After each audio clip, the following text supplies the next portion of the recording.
Hello again. I'm using this location again because I like it. And I can be a stand-up vlogger guy.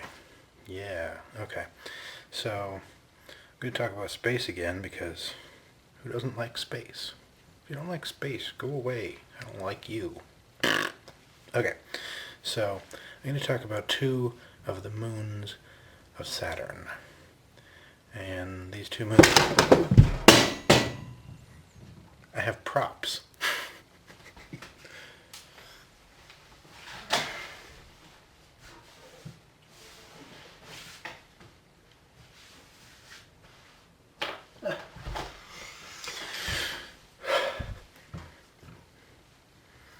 These two moons are called Janus and Epimetheus.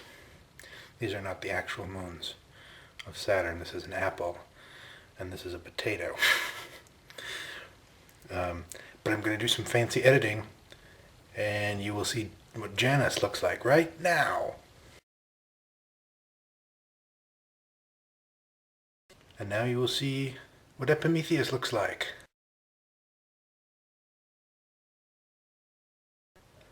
Hey, wasn't that fun? Okay, that's all the fancy editing this video is going to get.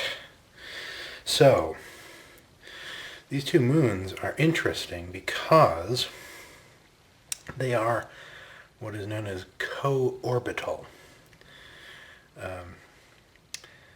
And what that means is that they interact with each other pretty frequently as they orbit around Saturn. And at any given time, one of them is in a further out orbit. And if you're in a further out orbit, you go slower than if you're in a closer in orbit and you go faster. So the further out one is going slower and the further in one is going faster. And now Epimetheus is smaller than Janus, as you can see. Janus is about 4 times more massive than Epimetheus. This is, about right, sort of, ish. Epimetheus does look kind of like a potato, so that's pretty good. Anyway,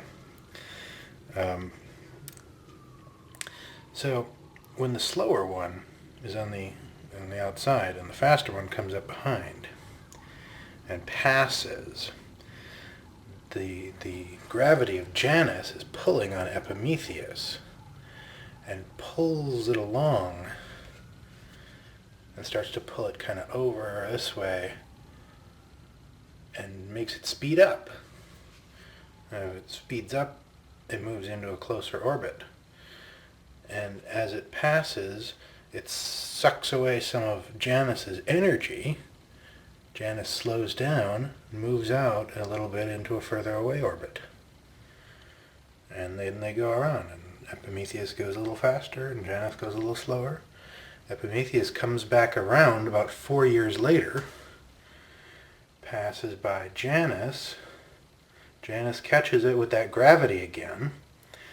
They don't get this close. They're about 10,000 kilometers apart, which to scale is, I don't know how much, but yeah, they're not this close really. So it comes along, and Janus starts to feel the gravity here. Janus is, now let's see. I had this figured out now. So Epimetheus is coming by, and Janus is getting back some of that energy that it lost before. When Epimetheus tries to pull away from it, and so Janus speeds up.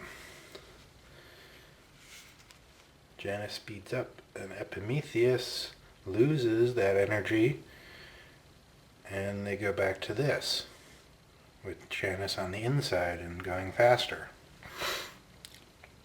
And they do this every 4 years. So that's pretty cool.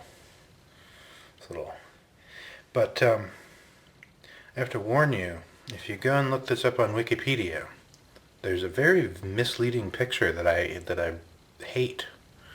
And it describes this the orbits of Janus and Epimetheus as a horseshoe orbit. And that term is very misleading. And then there's this diagram that's also very misleading, at least to my mind. Now, if we imagine this is Saturn, and this is any of the moons, it shows the horseshoe orbit as looking like the moon goes around, and then goes whoop, and then goes around this way, and then goes whoop, and then goes back around this way. And then the other one does the same thing down here, which is not at all what happens. They're always orbiting in the same direction all the time. So, yeah, don't, if you want to go and read more about it, you can do that, but don't get confused like I did, because I was confused. So, there you go, Janus and Epimetheus co-orbital thing. And they're the only two objects in the solar system that we know of that have this kind of a relationship. Although the Earth has an interesting co-orbital relationship with an asteroid called Cruithne. And if you watched QI, you may have heard Stephen Fry say that the Earth has two moons, the Moon and Cruithne, and which is not true, because Cruithne is in orbit around the Sun. But every time the Earth crosses Cruithne's orbit, they're sort of in sync. So Cruithne is coming this way just as the Earth comes by, and it gets a little pull from the Earth's gravity that speeds it up as it goes by. Excuse me. And then it goes around the Sun and comes back as the Earth is coming back around, and it gets another little pull. And it's in kind of a...